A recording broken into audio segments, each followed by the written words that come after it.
ઉના તાલુકાના ગામોમાં તાળીનું દૂષણ વધ્યું। ઉના તાલુકાના ગામોમાં નશાકીય પ્રવૃત્તિ વધી રહી છે, ત્યારે દારૂ અને તાળીનું દૂષણ દિવસે ને દિવસે વધી રહ્યું છે। દેશી દારૂ અને કેમિકલ યુક્ત તાળી પીવાથી અનેક લોકો મૃત્યુ પણ પામ્યા છે, ત્યારે વિડીયો સોશિયલ મીડિયામાં વાયરલ થયા છે। ઉના તાલુકામાં કેમિકલ યુક્ત તાળીના વેચાણના લીધે શહેરી વિસ્તાર તથા ગ્રામ્ય વિસ્તારમાં લોકો મૃત્યુ પામ્યા છે। થોડા દિવસો પહેલાં ઉનાના ભેભા ગામે તાળીના બુટલેગરના ઘરે પોલીસને કરવાની કામગીરી ઉના મામલતદાર દ્વારા કરવામાં આવી હતી। રેડ પાડી ગુનો દાખલ કર્યો હતો, ત્યારે 2-4 દિવસો તાળીનું વેચાણ બંધ ફરી પાછું ચાલુ કર્યું હતું। ત્યારે હાલ આ તાળીનું વેચાણ બેફામ, બેરોકટોક અને તંત્રના ડર વગર ચાલી રહ્યું છે। આના વિડીયો સોશિયલ મીડિયામાં વાયરલ થયા છે।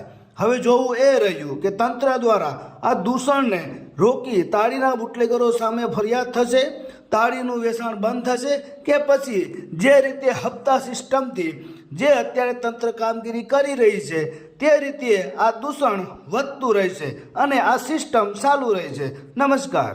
હાય, હું છું ક્રુઝિન સિંઘાનિયા। આપની આસપાસના સત્ય સમાચાર જાણવા માટે જોતા રહો દીવ મિરર ન્યૂઝ અને હા, લાઈક અને સબસ્ક્રાઇબ કરવાનું ભૂલતા નહીં। Thank you.